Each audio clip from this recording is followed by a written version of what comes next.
What we're here to talk about tonight is the idea of purple Texas.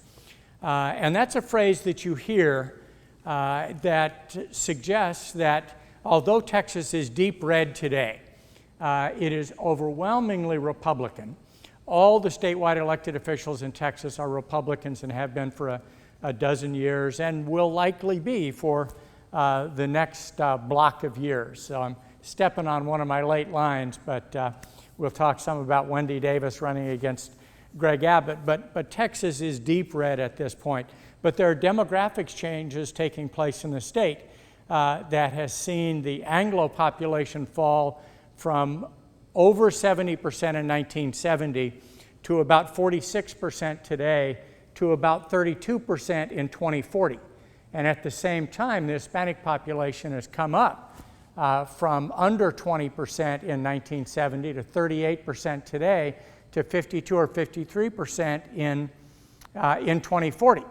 Now, Anglos turn out and vote at much higher rates than Hispanics do, so that growth in Hispanic population isn't bringing an Hispanic voting majority anytime soon, but there are big changes with the Anglo population falling, the Hispanic population rising. At some point, those lines are going to cross, and Texas is going to move from deep red to purple, meaning competitive, between red and blue, and then at some point will be blue again, Democrat, as has been through most of its history. So what I'm going to try to do this evening in an hour, no more, so that we got plenty of time for questions and answers.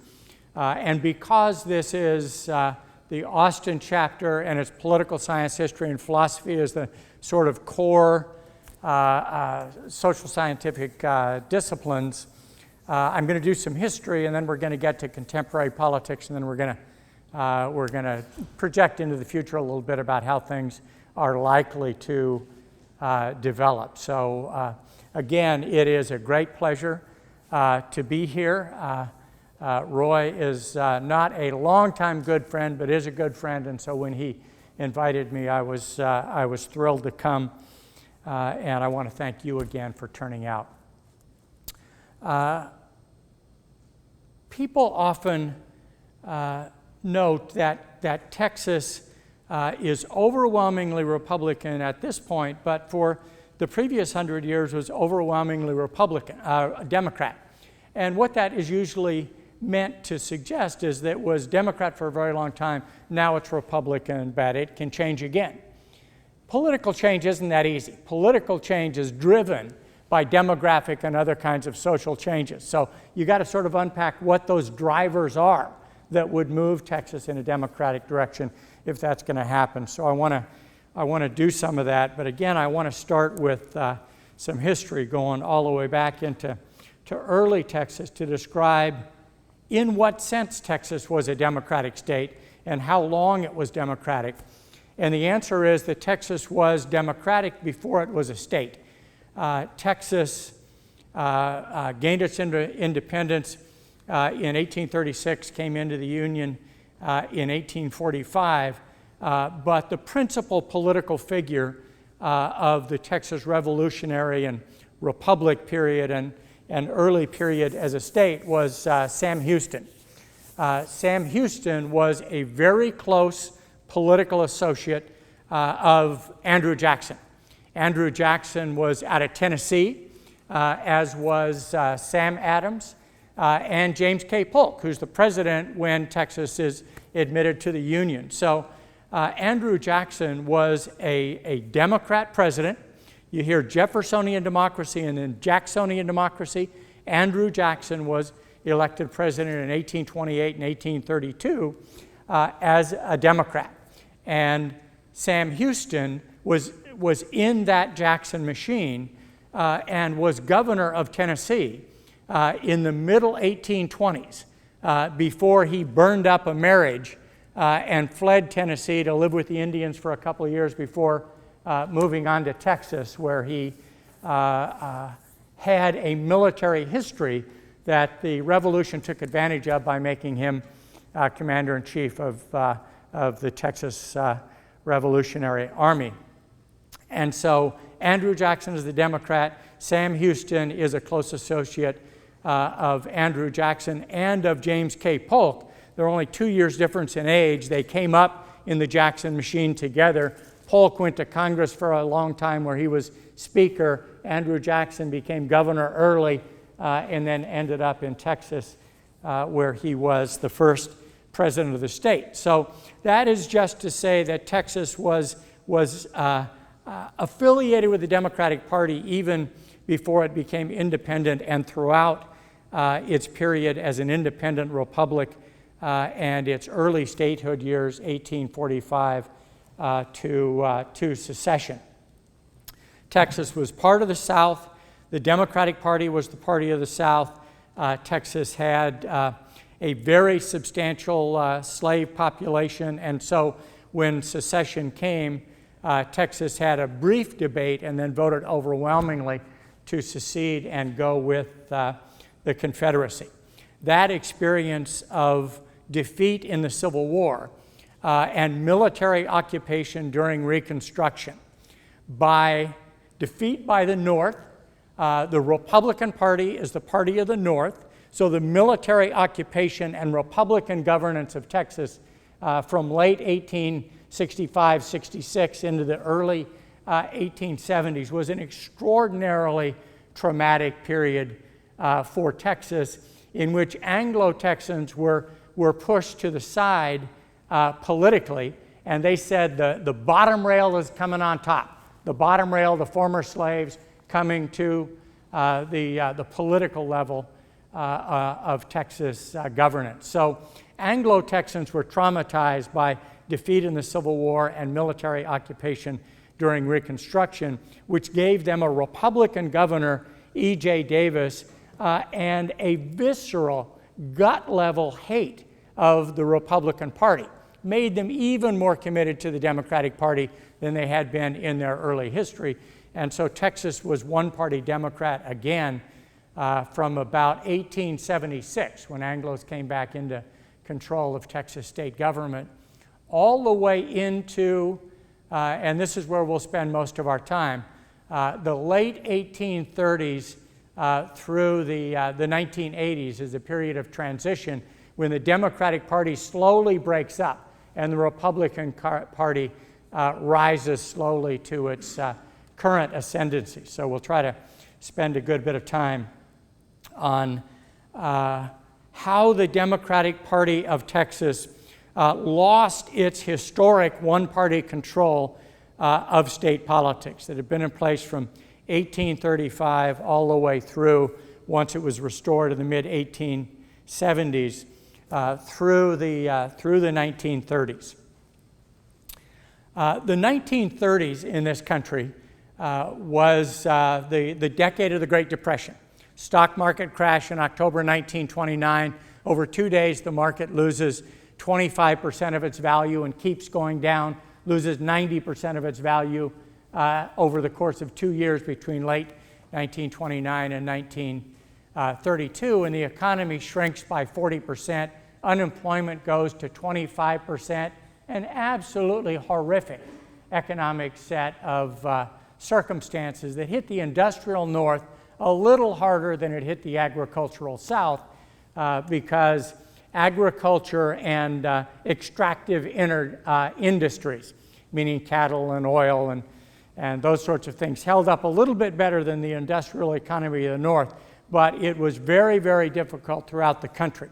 Franklin Roosevelt was elected president in 1932 and initiated what came to be called the New Deal, a series of policies to try to get the country back on its feet economically and politically. And because the South was laid low, along with the rest of the country, by the Great Depression, Southern Democratic politicians who traditionally had stood for not only white supremacy, but small government, low taxes, deregulation, personal responsibility, thin social safety net so taxes can be kept low, and workers are required to work for low wages because there's no other choice.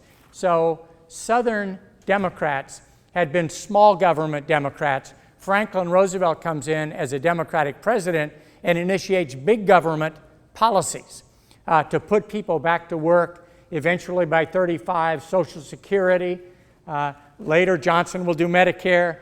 Obama is now trying to do Obamacare. So it's the beginning of that thick Democratic social safety net. And Southern Democrats, though they favor small government, say, we are in a hell of a mess. We need to go with Roosevelt and let him do what he needs to do to try to get things back on track and moving again. So between 32 and 36 or 37, Southern Democrats held their nose and voted with Roosevelt for big government because their people needed it. And they sort of overrode ideology for pragmatism at that point. But during 1937 and 38, Roosevelt, from their perspective, went too far. And they began to push back. 1937, there's a very famous meeting in the White House in which the House Judiciary Committee chairman, a Texan named Hatton Sumners from Dallas, was in the White House meeting with Franklin Roosevelt and a number of others, and Roosevelt is pissed because the Supreme Court is striking down major parts of his New Deal programs. And so they're developing a counter strategy to push back against the Supreme Court, and Franklin Roosevelt says that he's going to pack the Supreme Court by telling the 9 current members that when they reach the age of 70, he's going to appoint another member, go to 10, 11, 12, 13 members, and these appointees will be people who share his views, and he'll soon have a voting majority in the Supreme Court. He'd been losing 5-4. He'll soon be able to win in the Supreme Court. And this looks like executive overreach to Southern Democrats. Hatton Sumners, in leaving that meeting, says to other Texans who were in attendance, "This is where I get off the train, boys. This is it. He's gone too far. I am going to stop supporting Roosevelt and the New Deal."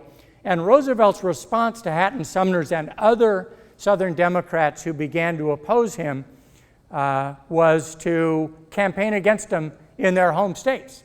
So Roosevelt did a swing through Texas as the 38 midterm elections are approaching, gave speeches in Fort Worth and all through West Texas against some of these Southern Democrats, calling for more liberal Democrats who would vote for him. And that created a split in the Texas Democratic Party that never healed.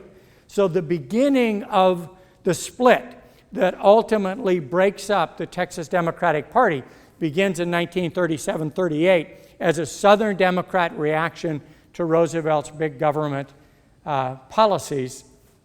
And that split in Texas history sees the Democratic Party divide into 2 groups.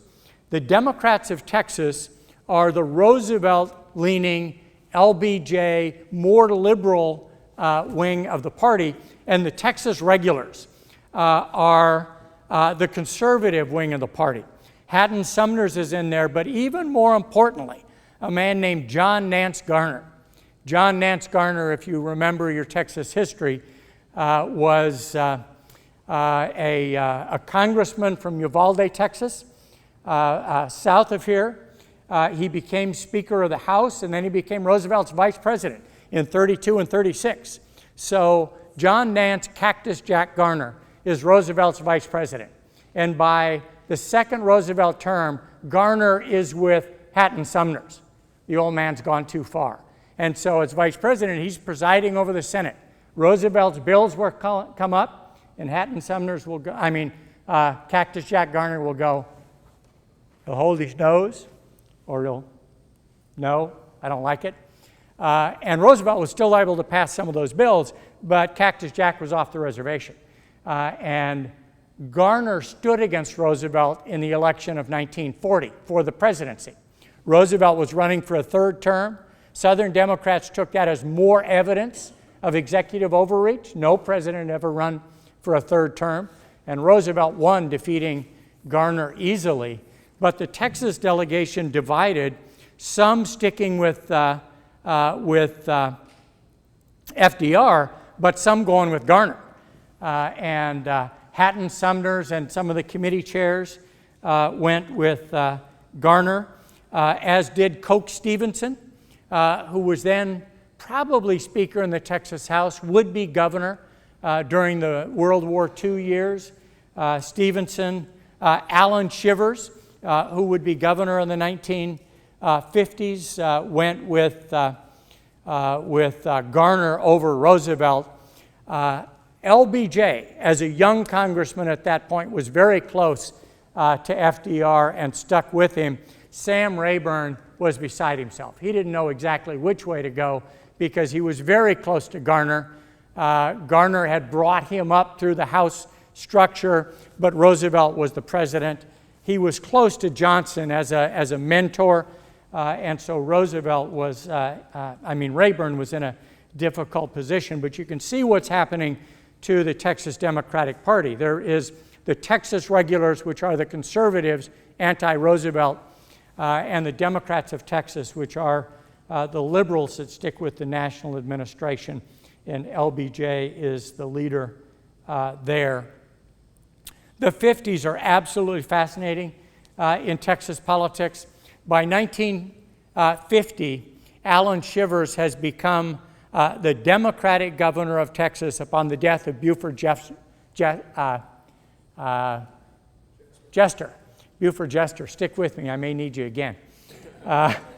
Buford Jester died unexpectedly. Shivers was a lieutenant governor and became governor. But what he did as the Democratic governor of Texas in 52 and 56 in the presidential elections, he led the Texas Regulars and many Texas Democrats away from Adlai Stevenson, the liberal governor of Illinois, who's a Democratic Party nominee for president, to Dwight David Eisenhower, Supreme Commander, Allied Forces, Europe, World War II.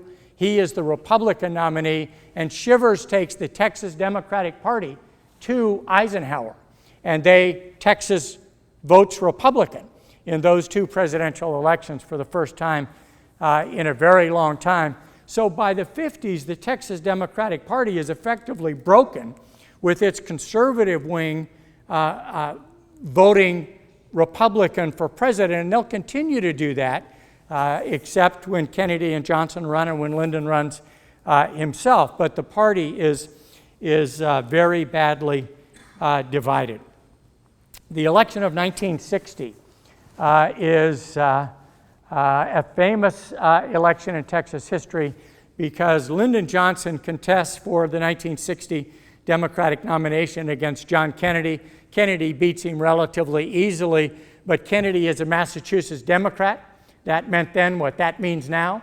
And so he needed a Southerner on the ticket, and he went to Lyndon Johnson and asked him to be the vice president on the ticket in 1960. Bobby Kennedy hated Lyndon Johnson, tried to talk his brother out of it, and tried to talk Johnson out of accepting, but Johnson did accept, but he wasn't convinced that Kennedy was going to be able to carry the presidency and maybe even carry Texas. So we got the Texas legislature to let him be on the ticket for president and also stay on the ticket for re-election as senator, which was his incumbent position. And so in the election of 1960, Kennedy did win very narrowly. Johnson became vice president and had to give up his Senate seat. And that meant there had to be a special election. And special election in Texas at that point were free-for-alls. 71 people declared and ran for the United States Senate in that election. And the person who'd run as the Republican against LBJ was a man named John Tower. He was a political science professor. They are people of many and distinguished parts. He was up in Wichita Falls.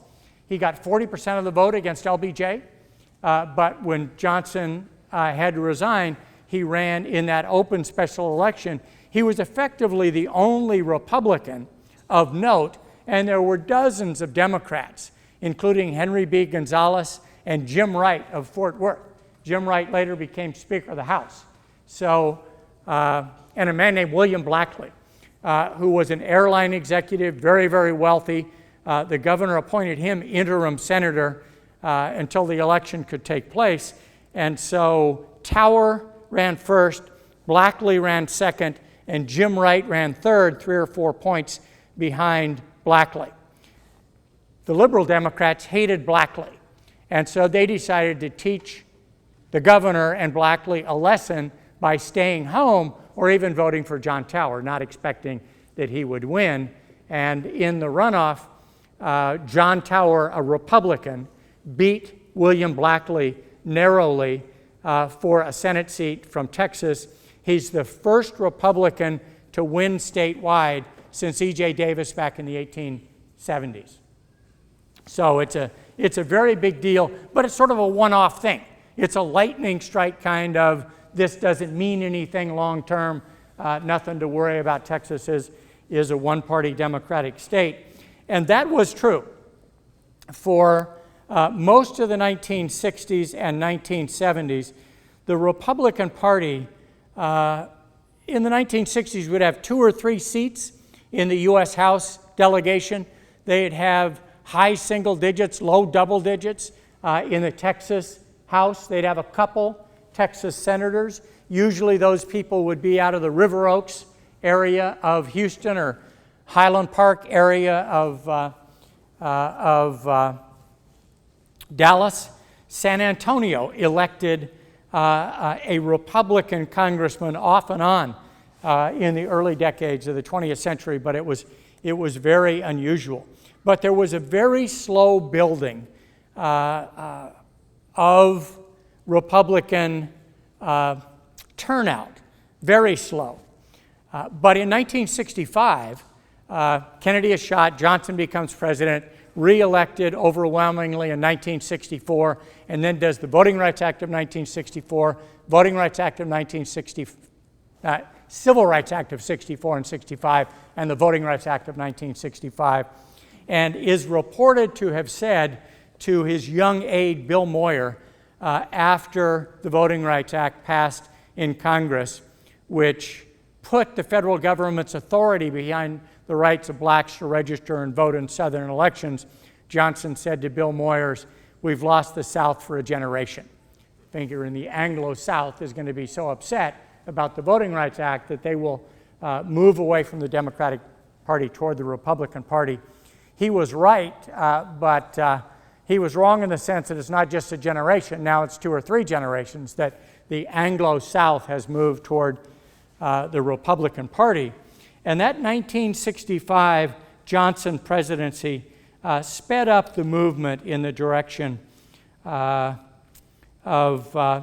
not voters failing to register as Democrats, but voting for Republicans as president and increasingly willing to look at Republican candidates. But it's not until the 1980s that the movement picks up substantially.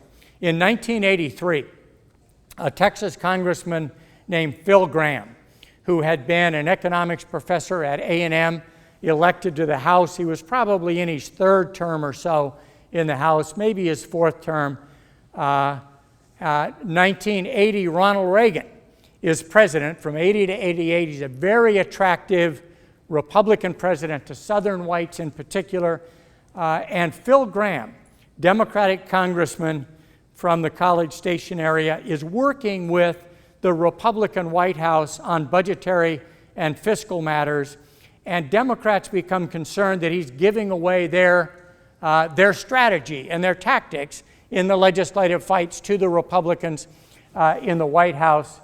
And so Phil Gramm resigns his U.S. House seat, runs for it again and wins it as a Republican, and then in 1983 switches and runs as a Republican and wins it, and then becomes a United States Senator in the 1980s as a Republican as well. That happens in 83. In 89, a young Democratic member of the Texas House switches parties. Rick Perry, 1989, switches from Democrat to Republican. And in that block of Reagan years, with Gramm moving, Perry moving, and lots of other people moving, it becomes a bit of a stampede out of the Democratic Party for Anglos and toward the Republican Party. The 90s locked that in. When George H.W. Bush is elected president in 1998, lots of Anglo-Texans moved to support a Texan for president and vote for a lot of other Republicans in that race. And that's the first race, 88, with George H.W. Bush, that Republicans begin to win some down-ballot races. Railroad commissioner, judgeships, school board kinds of TEA, Texas Education Agency, kinds of seats. But in 1990, Ann Richards wins the governorship as a Democrat, and Democrats do very well, although 2 Republicans win that year statewide. Rick Perry for Agriculture Commissioner and Kay Bailey Hutchison for Secretary of State. So the Democrats pick up the governorship, but you start getting Republicans winning down ballot statewide. In 1994, George W. Bush defeats Ann Richards for re-election. He wins by high single digits. I don't remember, 7 points, I think, something in that range, maybe a fraction more than 7. So wins comfortably, but the lieutenant governor is the museum. Bullock, Bob Bullock. Bullock had been a long-time controller and then was probably looking for his 3rd, maybe 4th term as lieutenant governor, and he won by 30 points. Gary Morrow won very narrowly, but did win statewide that year and would be a candidate for governor later on. So by 94, you're getting a mix. Republicans win the governor. Lieutenant governor is a blowout for a very senior Democrat. But by 98, all that is over. In 1998, George Bush wins overwhelmingly over Gary Morrow. Now, I'm going to take a minute to talk about the 98 election because it's an election I think is misunderstood in Texas history, because George W. Bush wins that election in the high 60s. It's like 67% and change to Gary Morrow down in the low 30s. Now, whenever you win a blowout like that, all the marginals for race and ethnicity and gender and education and income elevate, right? So if you win 67% of the vote, that means you probably won 85% of the Anglo vote, as opposed to the 70 that Republicans normally win. And among Hispanics, instead of the 35 that Republicans normally win, you're up there at 45 or 50, and blacks are even going to give you 20, 25% rather than 8 or 10. And so you can't look at the 98 Bush re-election as evidence that Hispanics can be won by a good Republican candidate. Only in a blowout. Only in a blowout are you going to get 45% of Hispanics in Texas to vote Republican. So the next time somebody says that to you, you run through all these numbers and tell them they're wrong about that. But 98 was the last time was the first time that Republicans won everything, and they've won everything in every election since then. And they used redistricting mid-decade and this last time to lock in big majorities.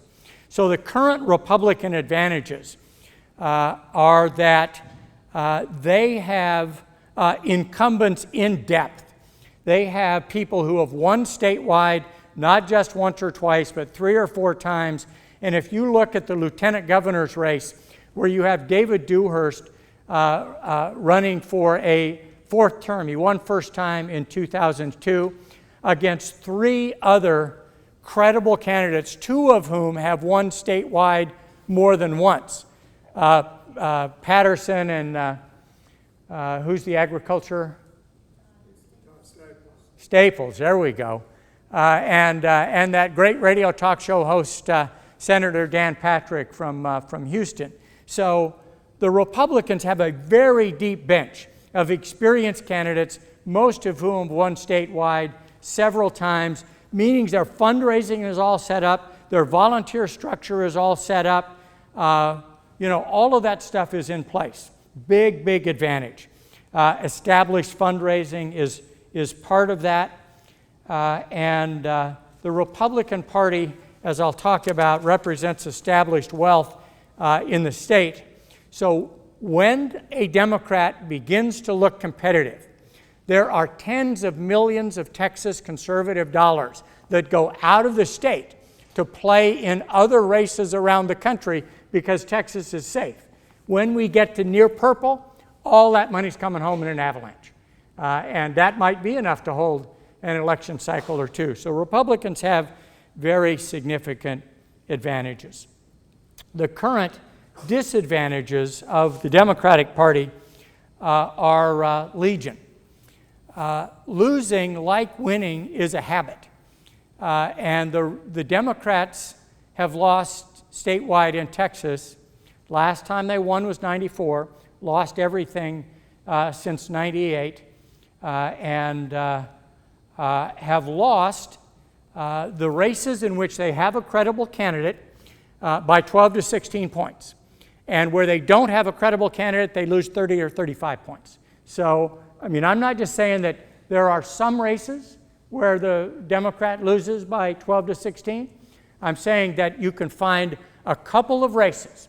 John Sharp in 1998 lost by 6, and Paul Hobby, whose granddad was a governor of Texas in the 1920s and whose dad was lieutenant governor of Texas in the 70s and 80s, Paul ran for controller in 98 and lost by 0.7. That's the last close race that a Democrat has had, and those are, I mean, that isn't, you know, the top of a long list. That is the list.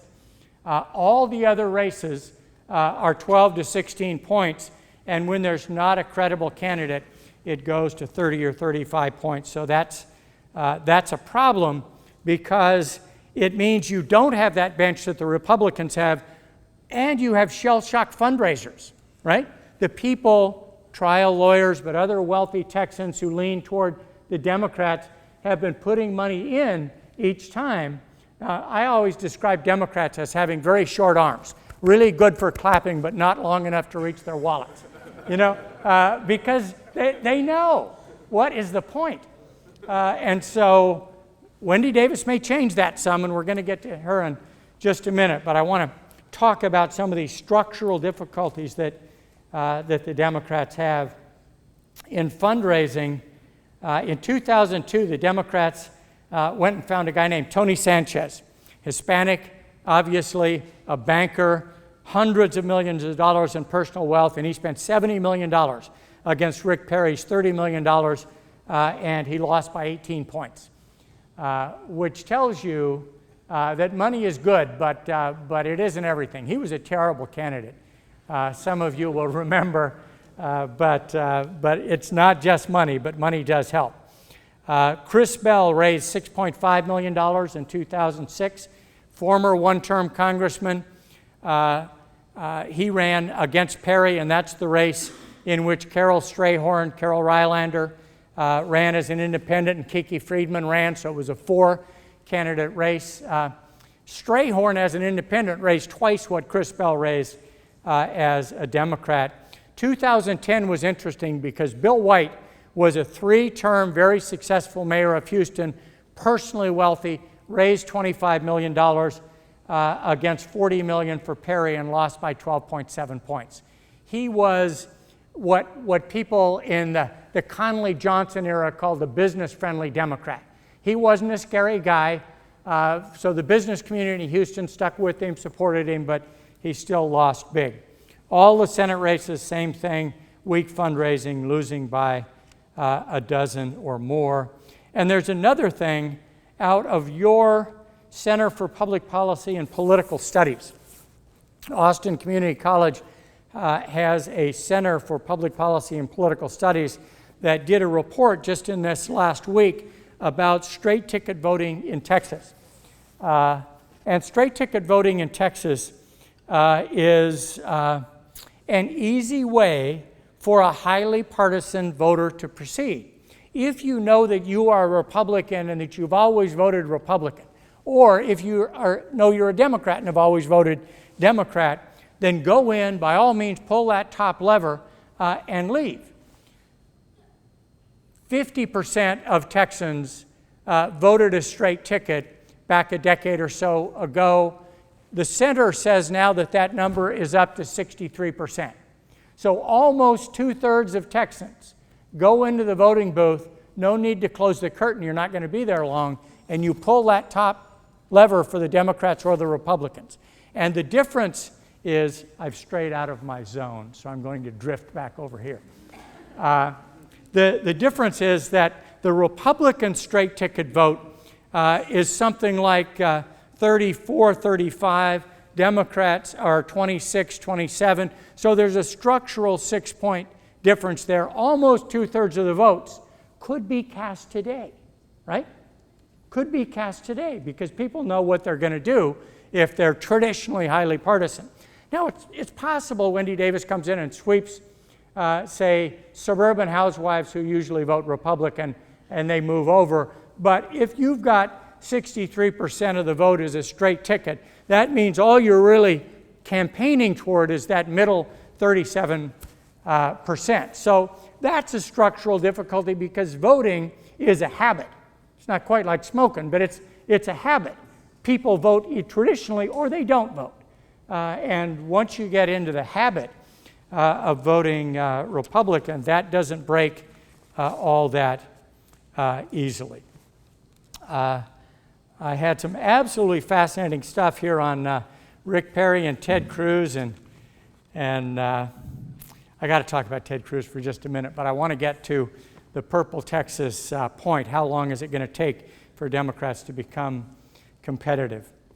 If you are a political science major, let alone a political science professor, these are magnificent days. It doesn't get any better than this. You got Rick Perry running around the country trying to drag businesses out of other states to here. You've got Ted Cruz, who in a mere 9 months has taken over the United States Senate and very nearly driven it into the ground. I mean, it is a remarkable thing to see. And you've got Wendy Davis, who's going to be a very exciting Democratic candidate for governor who announces tomorrow. So if you like this kind of stuff, it doesn't get any better than this. But let me take a little while now.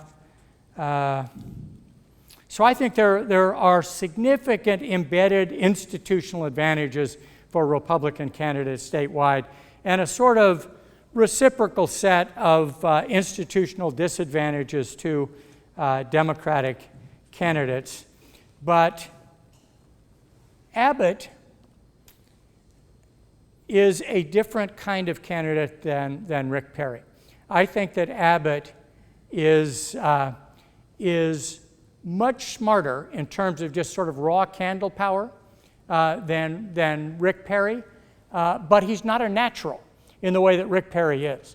The thing that made Rick Perry such an effective politician in Texas that he couldn't take out of Texas was that he is pitch perfect for the Texas political culture, for the idea that Texas is about freedom.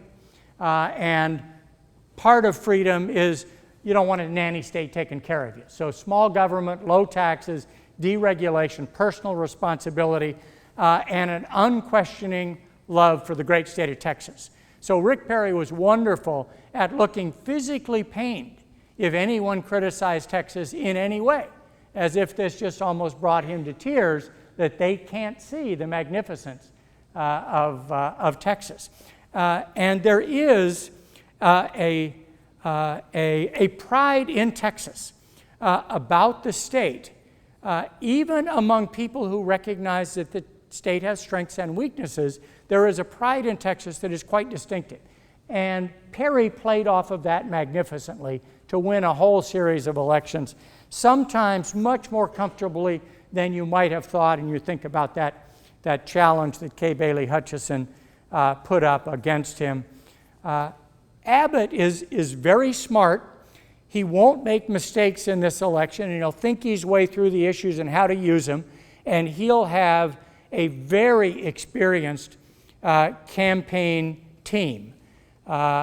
He's sitting right now on, it's probably $23, $24, $25 million. Last reporting period was 21 cash on hand, but he's been fundraising in the interim. Wendy Davis had $1 million, and she's been fundraising as well, but 21 to 1 is not a good place to start.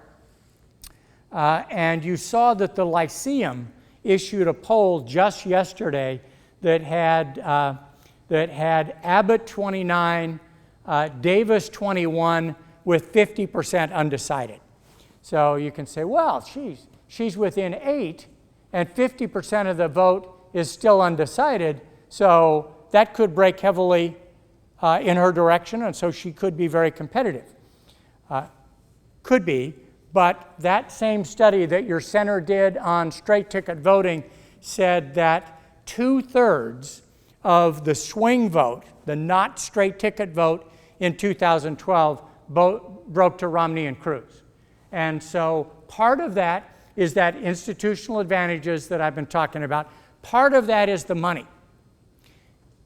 If I were Greg Abbott and I were sitting today, Wendy Davis announces tomorrow, you would have to think about doing to Wendy Davis what Bill Clinton did to Bob Dole in 1996. I know all of you remember that, right? He had a lot of money, and Dole didn't have any money, and he just pounded the hell out of him for a couple of months. And by the time Dole's fundraising caught up, he was flat on his back. So, you know, if you spend all your money now, you don't have to spend later, but Abbott is going to be able to raise $40 million. You do see in the paper all the time speculation that Wendy Davis might be able to raise $35 million. I bet it comes closer to $25 million. $25 million is enough to run a credible governor's race in Texas.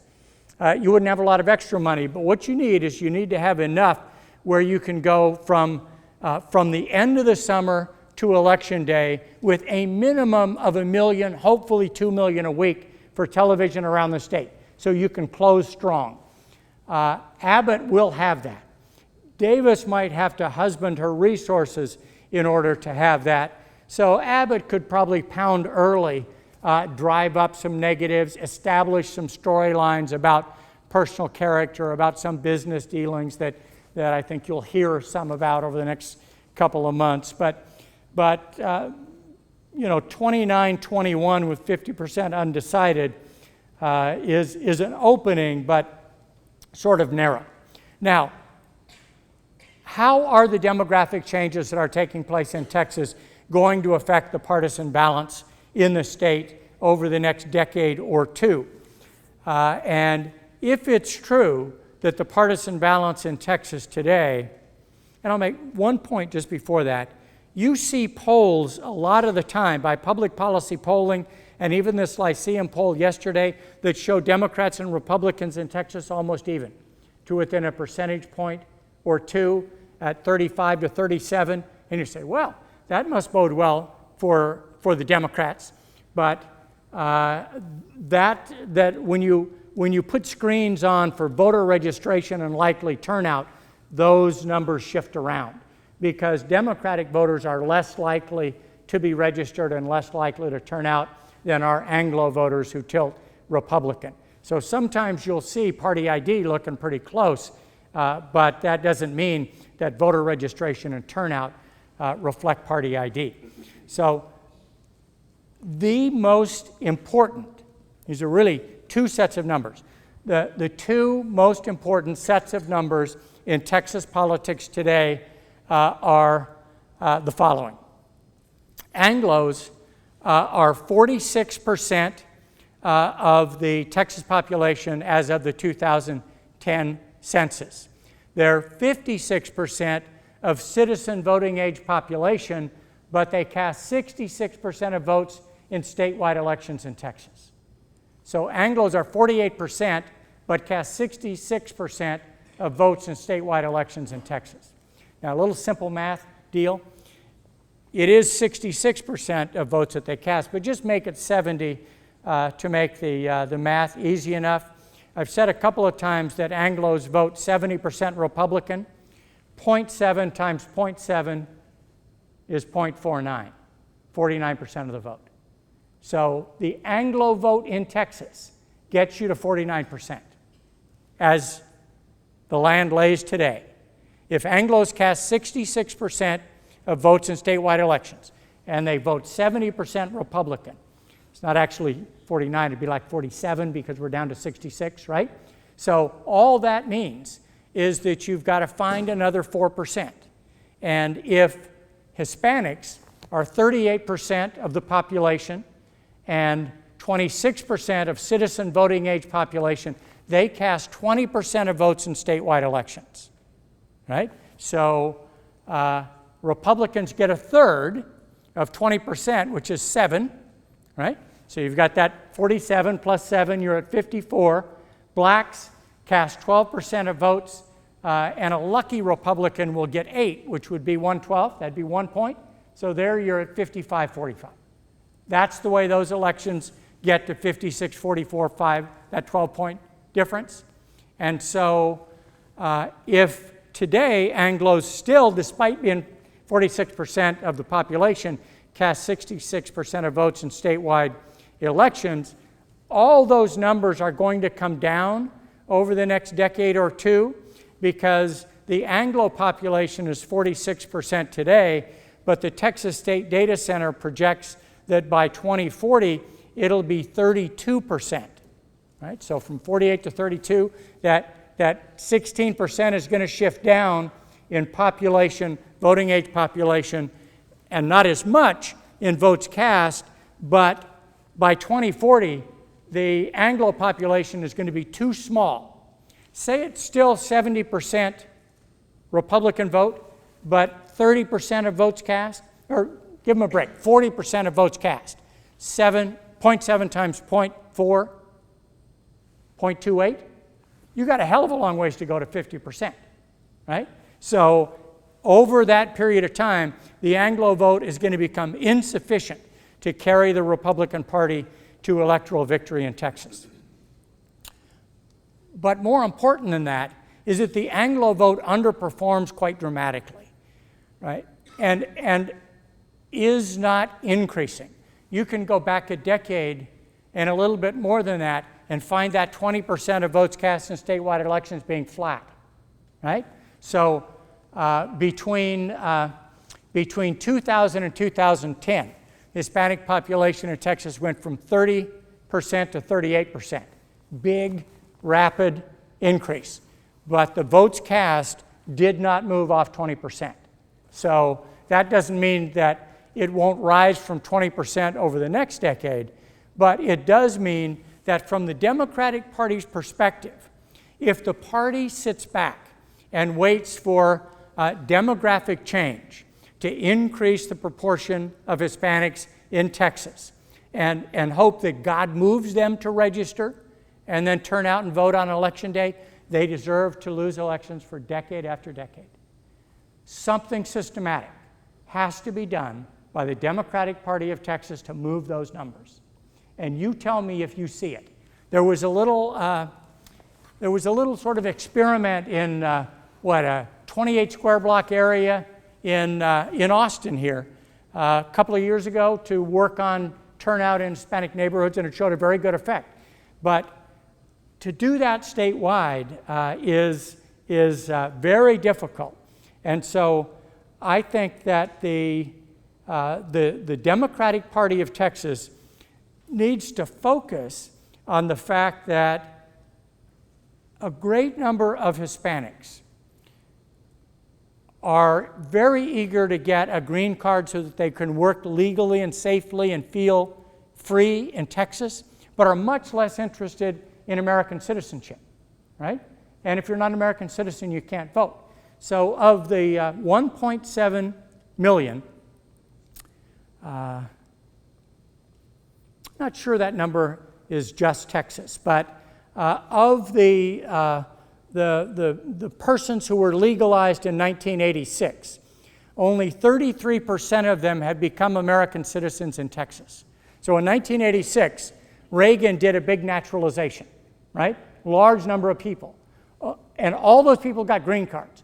but only 33% of them went on to become American citizens and therefore eligible voters.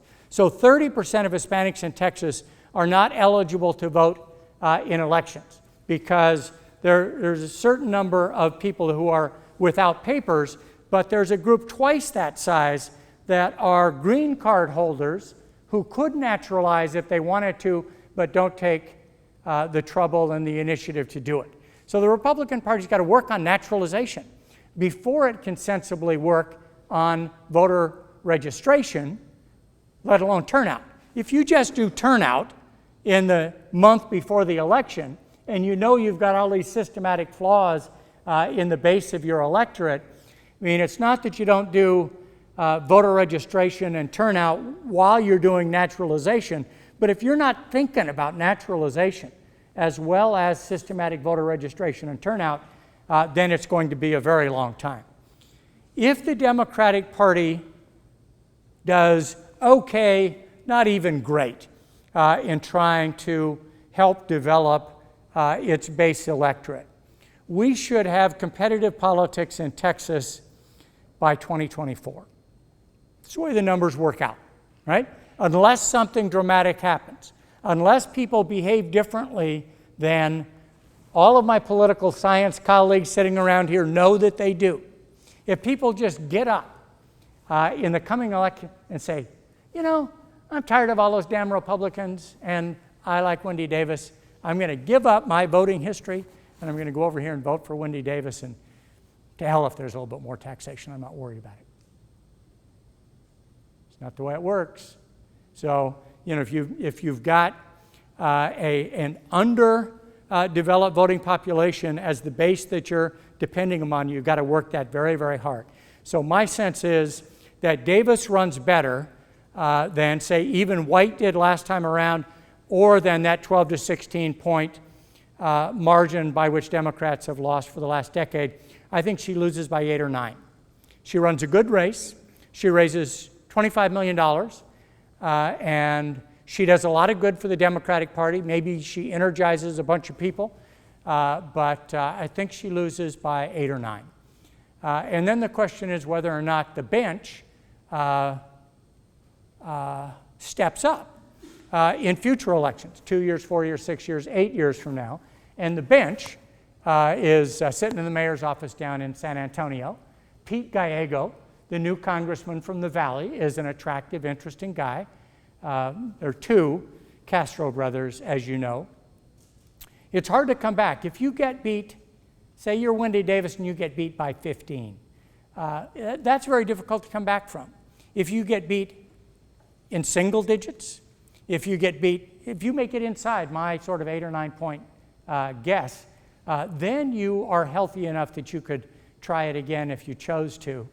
But it might be somebody else that steps up, and it might be Julian Castro because he has national name recognition, and Castro could speed up Hispanic voter registration and turnout in a way that Wendy Davis might not be able to.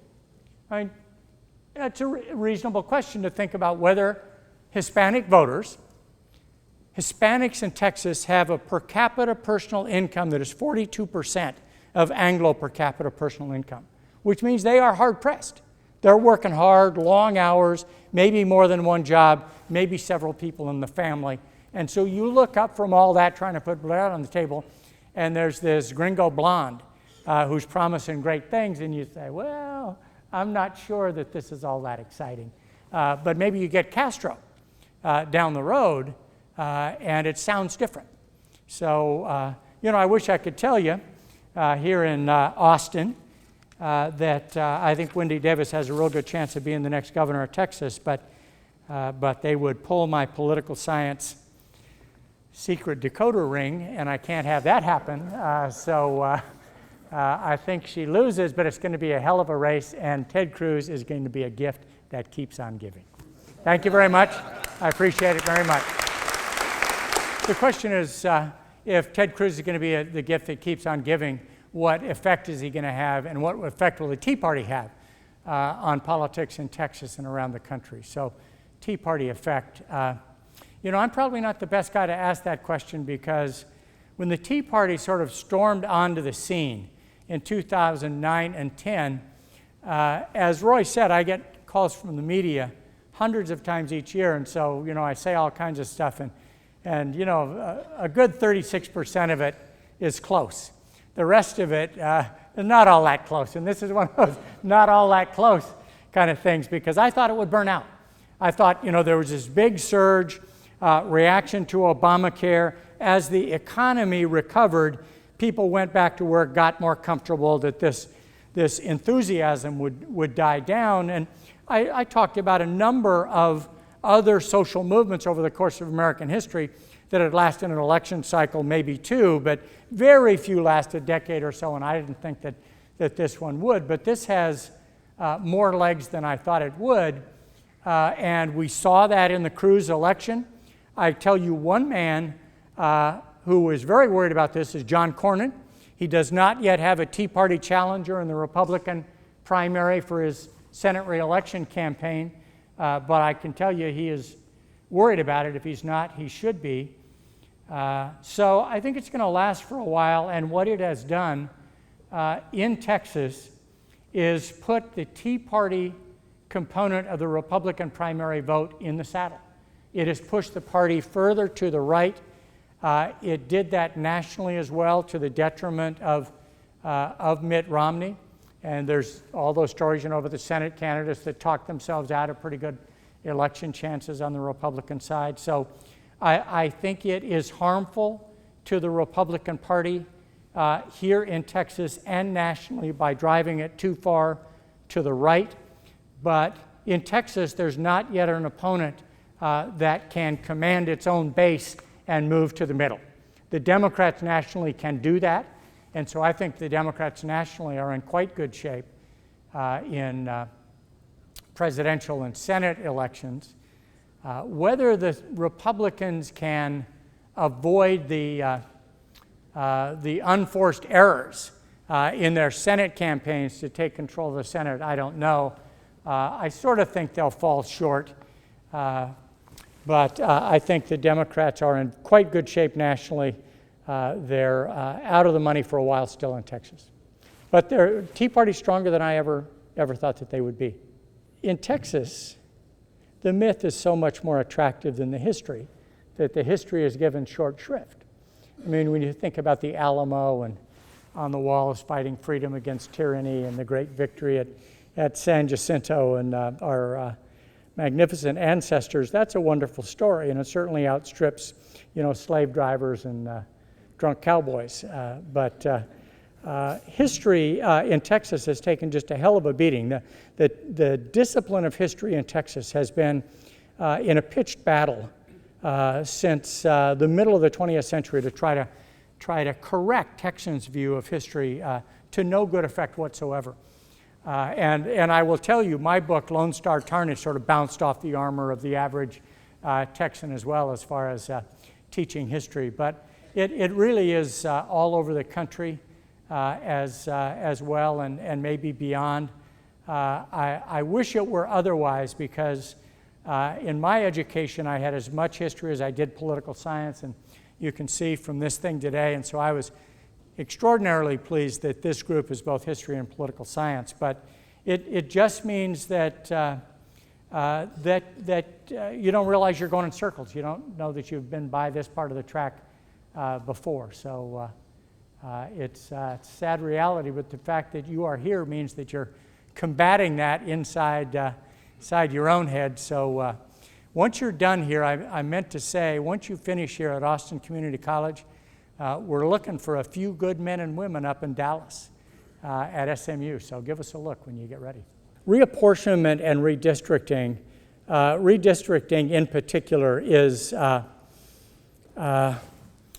man named Martin Frost, who some of you may remember that name. Martin Frost was the senior Democrat in the U.S. House delegation and drove redistricting, particularly in 1990 and 2000, and gerrymandered for the Democrats. So it's something the Democrats did when they had control of state government. But the Republicans because they thought that they had been disadvantaged by Martin Frost redistricting. As soon as they won the Texas House in 2002 and gained control of all the Texas state government, redistricted mid-decade, created a big flap, went to court, all that kind of stuff. But the Supreme Court said essentially that redistricting is an inherently political enterprise, and while it is conceivable that you can be too political in redistricting, there's a famous case from 1986 called Davis versus Bandemere in Indiana, where the court said it's conceivable that you can be too political, but we don't find it in this case. They looked at Texas, Lulac versus Perry is the case, and said this was not too political either. And so the court recognizes that it's political, but the only change the court required was to a district down in San Antonio where some poor Hispanics were taken out of a district, wealthier Hispanics put in, because the Hispanic congressman, who was a Republican, would likely lose it if those poor Hispanics stayed in. So you can't degrade the opportunity of minority voters to pick their candidate. So that partisanship is going to remain part of it. And there are, you know, when I started watching congressional elections in the 70s and 80s, there would be 100 seats that would be thought up for grabs in most election cycles. And now that's down from 36 to 50, 55, something like that, because the redistricting is now computer aided down to parts of blocks. And so they can refine them so that they are clear Republican or Democratic districts. They can pack a lot of Democrats into one district and fluff out several Republican districts. So it's those Republican districts that send Tea Party delegates, because the Tea Party is really just an energized, conservative, populist part of the Republican Party that was always there but didn't turn out in those kind of numbers. There's a very good book by a woman named Theda Skocpol at Harvard on the Tea Party movement. A lot of interviews, a lot of sort of nitty-gritty both data, but also interviews with people that make that point. So I think that if the Tea Party wave does die out, you're still going to have an ideological Republican Party, but not one that would take the country into a government shutdown, let alone a default on the national debt. Yeah, Citizens United was decided maybe 2009. And it said that prohibitions on corporations using money from their treasury for political purposes were now off, and corporations could spend money on politics, not just through their PACs, but out of their corporate treasuries. And Democrats thought, oh my God, the Republicans represent corporate America, so they're going to have extraordinary inflow of money and will be killed. In fact, corporations were fairly restrained because they sell to Democrats and Republicans. And if they go too strong out of their corporate treasury for Republicans and Democrats hear about it and decide they don't like it, boycott, or even if it's not a formal boycott, corporations have been reluctant nationally to pour a lot of money into the Republican side. Although Karl Rove and his GPS operation, all that stuff, spent a lot of money last time around. The sainted Tom DeLay organized the use of corporate money for Texas state elections in 2002, was convicted, lost his seat as majority leader, Republican majority leader of the U.S. House.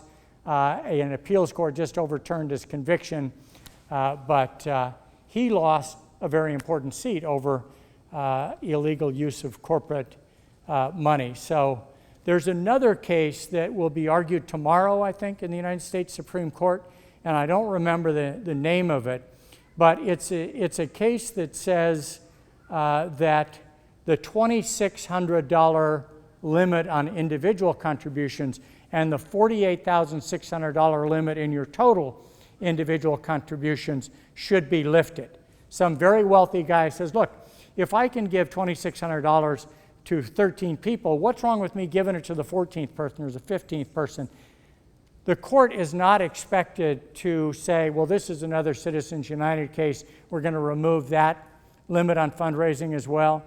I think that limit will stay, but fundraising is a Republican advantage, but it's not such a terrific Republican advantage that it swings most elections. You just look at Rove crashing in most of his elections this last time around. A guy named Martin Wolf, who writes for the Financial Times, which is a sort of British and European equivalent of the Wall Street Journal. So a conservative paper had an opinion piece. And this guy's, he's probably 70 years old. He's been writing at the top level for 40 years, very well known, very respected, writing about how really disoriented and unproductive our national government is. And it's not just the shutdown, but it's the idea that we're less than 2 weeks away from a default on the national debt, which would be, I don't know if we have any economists here. I guess I'd probably prefer that we don't, so I can just go ahead and talk about it. It is a very big deal. It would put markets into real turmoil because they wouldn't know whether all the treasury bonds that are out there and all the other kinds of forms of denominated debt are going to pay their interest, let alone pay their principal. And so it would freeze a lot of markets and be a terrible thing. And so you assume, well, that means that it can't happen. If it's really that big a deal, certainly it's not going to happen. Well, if you look at that 3 dozen Tea Party hardcore caucus in the Republican conference, those guys really don't seem to get it. So I'm not sure what's going to happen. So given that disorientation of the national government, the idea that they're going to take up immigration again anytime soon and push it smoothly through. I mean, what you saw was the group in the Senate was able to come up with a proposal, but the group that has been working in the House for the last 3 years, and the reason you knew that was never going to work is that there were 2 Texas Republican congressmen in that group. One was Sam Johnson from Plano, and the other was a congressman in the Houston area. I can't remember which one, but very conservative guys think that securing the border has to be continually the first priority before you can talk about the rest of it. So there's no chance the House is going to do what people call comprehensive immigration reform. They could do little tiny bills, but nothing big. The argument is that the 14th Amendment, is that the part you're talking about?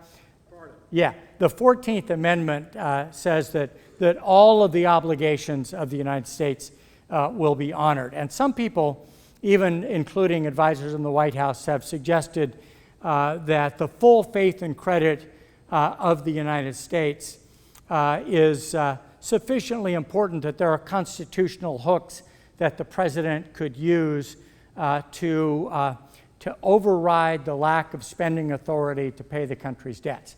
And the one I hear most about is the clause in the 14th Amendment. The president has remarkably few designated powers. The Congress in Article 1, Section 8 has an enumerated list of a couple dozen of them. The president is commander-in-chief, and he can ask for the opinions of his cabinet officers in writing, and a couple of other little ones. You just can't find the modern president in Article 2.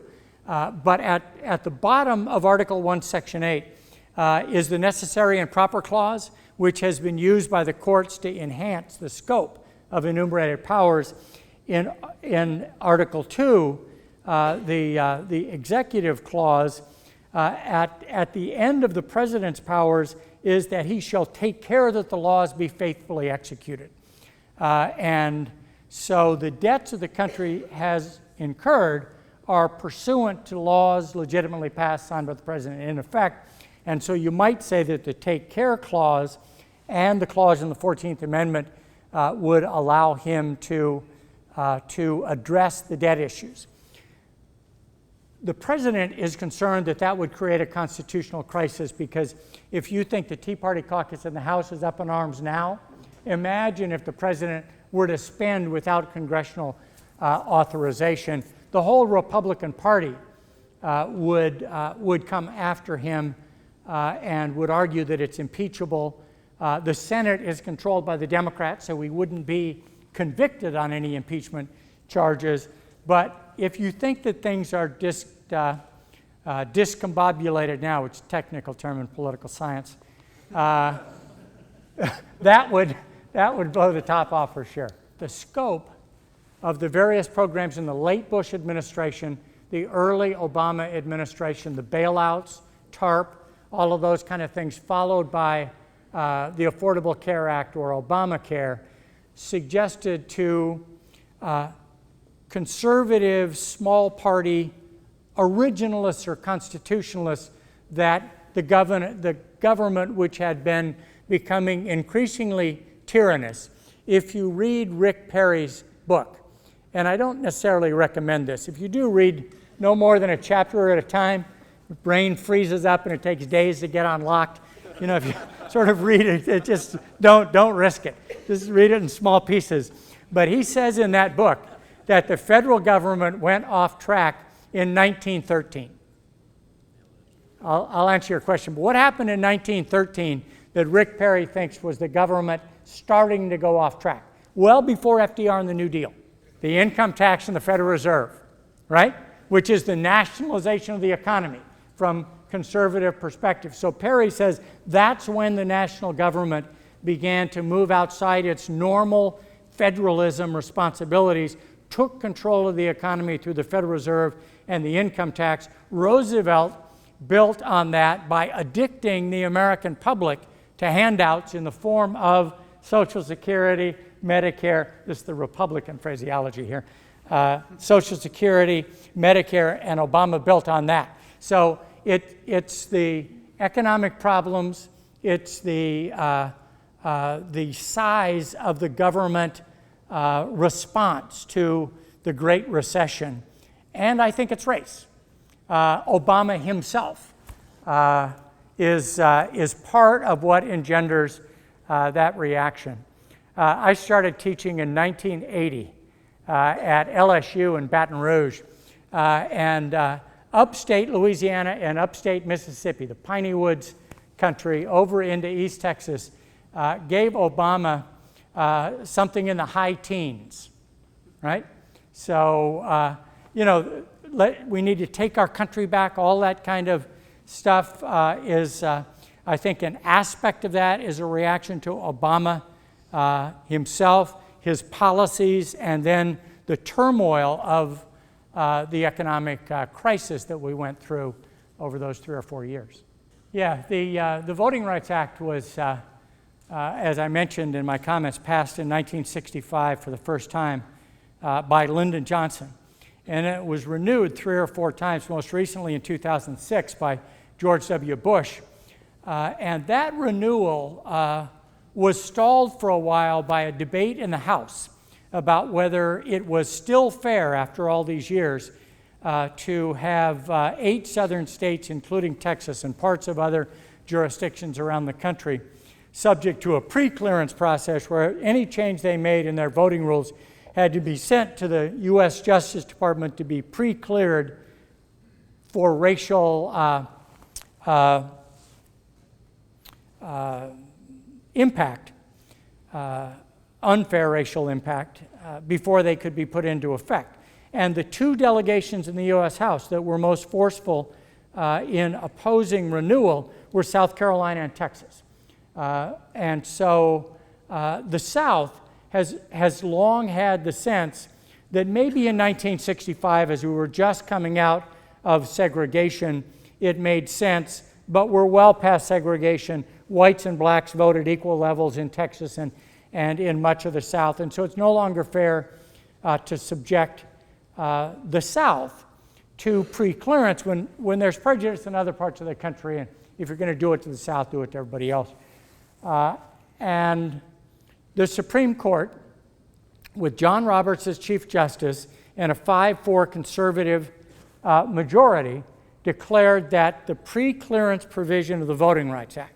Voting Rights Act still stands. It has lots of provisions, but the pre-clearance provision, the one that said those southern states that had been found to discriminate officially earlier in their history have to send things up for pre-clearance, was struck down on the argument that the measures for who should be subject to pre-clearance, voting registration for minorities and all that kind of stuff, was from the 60s.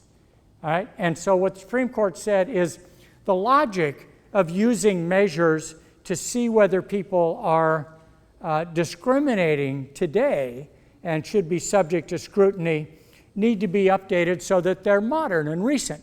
And it might be that Milwaukee will be found to be discriminating and that Austin won't, or that you update these things and you look at people who are currently discriminating, and the South doesn't deserve any more that scrutiny. The Obama Justice Department under Eric Holder was dismayed that the pre-clearance provision was struck down and has sued both Texas and I think North Carolina, or they will within days also sue North Carolina, because states can be drugged back into pre-clearance if they are shown to have recently engaged in discrimination. 2 lawsuits in Texas in the last year or so, the one on voter ID and the one on redistricting, federal courts in both cases found current racial discrimination. And so Eric Holder and the Obama Justice Department are saying, look, federal courts have found in the Texas case last year that there was active, purposeful discrimination, so they should still be subject to pre-clearance. And they're going to try to make that same argument in regard to North Carolina and other states. And my own sense is that that's right, that photo ID, the argument made on photo ID is that in order to keep our elections sacrosanct and to be sure that the people voting on our elections are who they say they are, we need to have photo ID. There are problems with corruption in elections, but the main part of that problem is with absentee ballots. The ballots you fill out at home, you sign the cover, you say you didn't get help, maybe somebody did help you. So those things are sometimes harvested by election workers who go around, particularly to old people, nursing homes, and collect up absentee ballots. They're not supposed to do that. That is electoral fraud. And so you can work on that. But there are virtually, it is not virtually no, but virtually 6, 3, 4, 5, the number you could count on one hand of persons showing up claiming to be somebody who they are not. And that's what photo ID would get at, right? Because I show up claiming to be my cousin, and the picture is here, that's my cousin, they look at me, you're not this guy. That's what photo ID gets, impersonation of somebody else at the polls. That's a very rare thing, and even Attorney General Abbott has said that there aren't very many of those, but the ones they are suggest that there might be more that we haven't found, right? What Democrats say about photo ID, Republicans say it's not a problem. People either have ID, I actually didn't drive, so I can't take you back to Dallas with me. I flew and I had to show my driver's license, right? That's a photo ID. It's the sort of thing that they're talking about. But Democrats say, well, Republicans say people already have it or will get it to them free. They may have to pay $20 to get a birth certificate to back up their driver's license, but they can get it. It's relatively cheap. Democrats say that the number of people who don't have and would have difficulty getting photo IDs is in the range of 700,000. That's a big number. That's a made-up number, way bigger, I think, and I don't know what the number is. I know that Abbott is wrong, it's not 6. I don't think the Democrats are right that it's 700,000. I think we're down here in the, I don't know, but I would say 100,000, 150,000. It's lots of people, in a state of 25, 26 million. So the solution is to a very modest problem, and it may mean that a quite significant number of people wouldn't be allowed to vote, or wouldn't, only with great difficulty. You're not supposed to put those kind of hurdles in the way of people. Now, those hurdles are probably not accidental, with a party looking at the demographic change that is taking place in Texas and saying, you know, how do I hold the line? Redistricting is one way, photo ID is one way, because the argument is that photo ID would be most difficult for the elderly, the infirm, the poor, racial minorities. And so photo ID is not a poll tax, but the argument of opponents is that it might have some of the same downward pressure on turnout that the poll tax had in earlier days.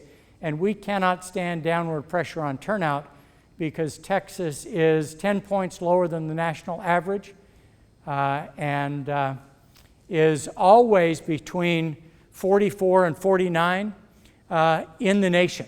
Lowest turnout in the nation. And again, that's not all accidental, and it's something that a Democratic Party would have to work on as it thinks about how to try to stage a comeback. All right, I appreciate it very much. You've been great. Thank you. Thank you.